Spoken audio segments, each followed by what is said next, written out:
How's it going, everyone? Got some more unfortunate news to go over about yet another game ending service. I mean, I feel like this has been a regular occurrence across a lot of different titles, and this one is a game that I think a lot of people did enjoy when it dropped. Unfortunately, some things that I felt like were done initially when the game came out I felt was its undoing. Knockout City is ending service on June the 6th. Private Hosted Server Edition is going to be released on PC, but the free-to-play dodgeball game launched all the way back in May of 2021, which I shouldn't say all the way back, because really, for a multiplayer title, that's not long at all, but we'll talk about that.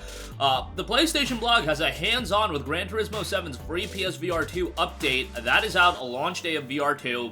Want to cover a little bit about that, and I do want to reiterate, Theatrhythm Final Bar Line, the demo is available right now. Your progress in that demo does carry on over into the final game if you so decide to purchase it. Just want to give you guys a heads up on that. Alright, first of all, free-to-play, team-based dodgeball game Knockout City will end service on June the 6th. Developer Velan Studio has officially announced a private hosted server edition will be released on PC as a free download in the coming months, which will allow the game to live on forever through privately hosted servers. Obviously, that's not going to be available on PlayStation, so that's a little bit of a bummer. So, let's talk about it. The PlayStation 5 and Xbox Series version of the game was released on November 2nd, but the PS4, PC, Xbox One, that version came out in May of 2021, and the official post notes, on the morning of June the 6th, 2023, over 2 years after our initial launch, all servers around the world will be shut down and the game will no longer be playable, Velan Studios said in a message. This was an extremely difficult decision for us, but a necessary and important one for our studio.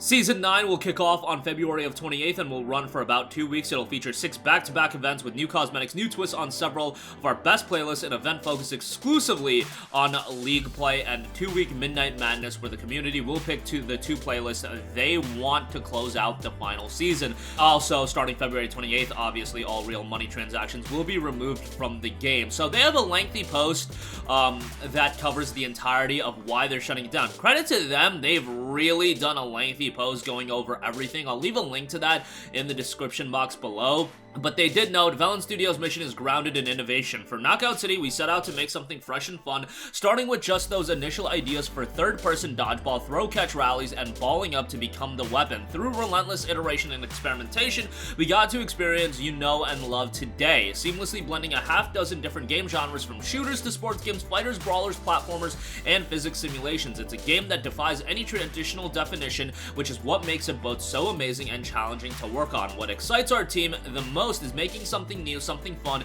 and something we can learn from. After 2 years of live operations, we've learned a lot about Knockout City and live games in general. It's been a truly rewarding experience growing the game each season, talking to the community, trying new things, creating content that makes us laugh, and best of all, having a blast playing the game ourselves. Over the course of development and live ops, we created an original IP, built a brand new game engine, self-published when we went free to play, and created over 50 playlists, 11 maps, a dozen balls, and almost 3,000 different cosmetics. A ton of love, passion, and hard work has gone into Knockout City, and our amazingly positive and dedicated community of players has made it well worth the effort. We love you all, and we would keep doing this forever with you if we could.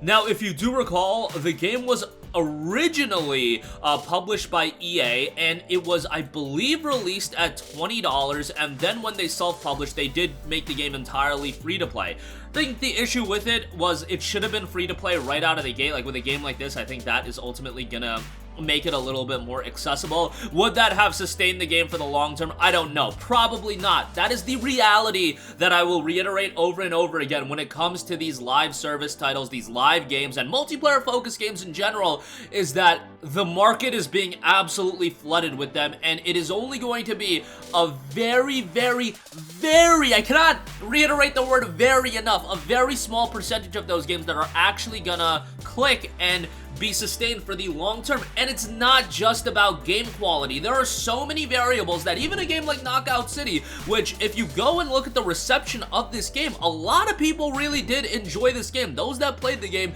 enjoyed it. You look at the Steam reception, a very positive reception, 85% positive reviews across 7,800 reviews. Genuinely, it seemed like people did like this game, but that is the reality when there's 8 billion multiplayer games on the market and these live titles on the market, that people are only going to be able to invest themselves into, a lot of the times, just one. Like, for a lot of people, it's just one of these live service games that they get into, and if it's not one, it's two, maybe three at max at a given point in time. Obviously, people cycle in and out of games, you guys get the idea, but the case of Knockout City, unfortunate reality, but a reality that you do have to accept is going to be something very consistent in gaming in general. You look at, you know, Ubisoft having 12 Battle Royale games in general.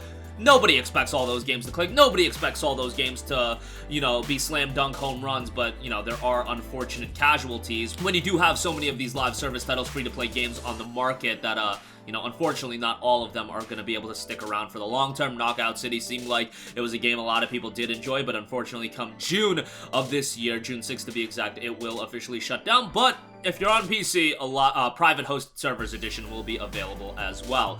Moving on from that, I do want to note that there is a hands-on with Gran Turismo 7's free PSVR 2 update that is out on February 22nd. That is live on the PlayStation blog. A lot of information regarding the VR upgrade. Obviously, PSVR 2, a lot of discussion based on, you know, the commercial reception that VR 2 is going to be having, but GT7 is a gorgeous, gorgeous game, and them taking this to VR, obviously, this is the type of game that can work really well in VR. I think the view and everything like that, you can make a really quality experience with Gran Turismo 7 when you take it into VR. They do note on the blog post, which I'll leave in the description box below, PSVR 2 offers a new perspective on the track environments themselves. For example, the mountain range at Dragon Tail feels genuinely huge and imposing, and the desert at Willow Springs somehow feels, well, more desert-like. The vast emptiness of the Southern California expanse is perceptibly vast and empty. It's a sensation I've never had in a game before, and it made tearing around the arid landscape feel liberating. My time with GT7 also highlighted one incidental benefit of the new PSVR 2 hardware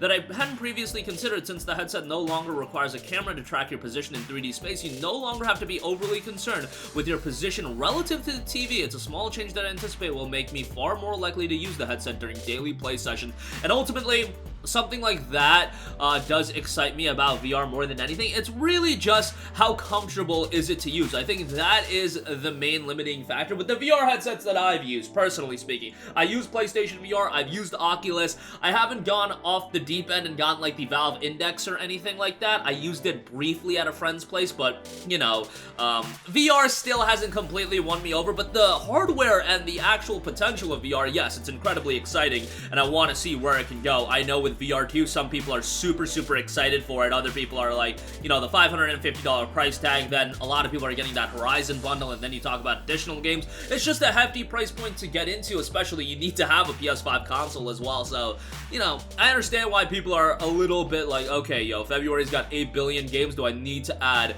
VR into my lineup of things I need to buy? I can definitely understand why people are a little bit, you know, cautious of picking it up right now. It's probably something that I'm going to pick up down the line. I know how I am. A lot of the times I pick up these hardware and, you know, make these impulse purchases where, you know, I'm excited for VR2. I want to see what it's going to be and how some of the games are going to look and whatnot, but I just know I'm going to use it for a little while, and then 8 billion games are going to come out in March, and I'm going to be like, all right, time to move on. And am I really wanting to drop $550 on it right now? You know, probably not. Fingers crossed that I don't be an idiot and end up impulse buying it just like a few weeks before release. I mean, we're a few weeks before release right now, but you guys get what I'm saying. But GT7 looking to be one of the premier VR experiences come February 22nd. Also, another notable game coming in February that I should have mentioned in yesterday's video, Theatrhythm Final Bar Line has its demo available right now. Mentioned this a few days ago, but it is live right now. Has a lot of the iconic music from Final Fantasy games. 30 tracks are in this game, which I feel like is a really solid amount for a demo. Overall, the game is going to have like north of 350, so the entire catalog is going to be very, very vast. The game is going to drop on February 16th. The demo progress is going to carry over to the full game. Remember, tracks from Final Fantasy 2, Final Fantasy 5, 7, 13, 14, and 15 are all highlighted in the demo. Some of the tracks in 13 and 15 really stand out to me, but overall, a lot of tracks for you to get into. Check out the game. It's a fun music rhythm title. It is $50 for the standard edition, but there's a variety of different additional editions. There's the deluxe edition and the super premium edition.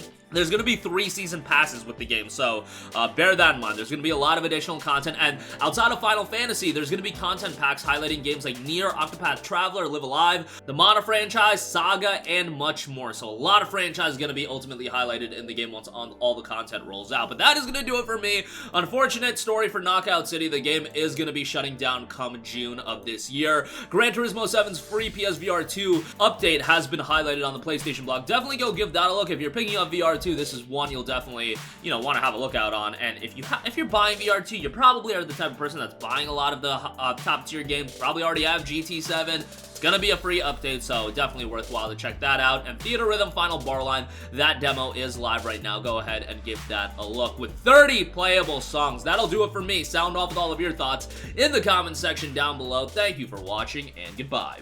Hey guys, we hope you enjoyed the video, and if you did, make sure to hit the subscribe button, and if you're already subscribed, do us a favor and hit the bell icon. This way you'll be notified whenever we post a new video. That's the best way to keep up with all of our uploads, and we usually try to upload 2 videos a day. And with the bell icon hit, you'll be notified whenever we do upload a video. As always, thanks for watching.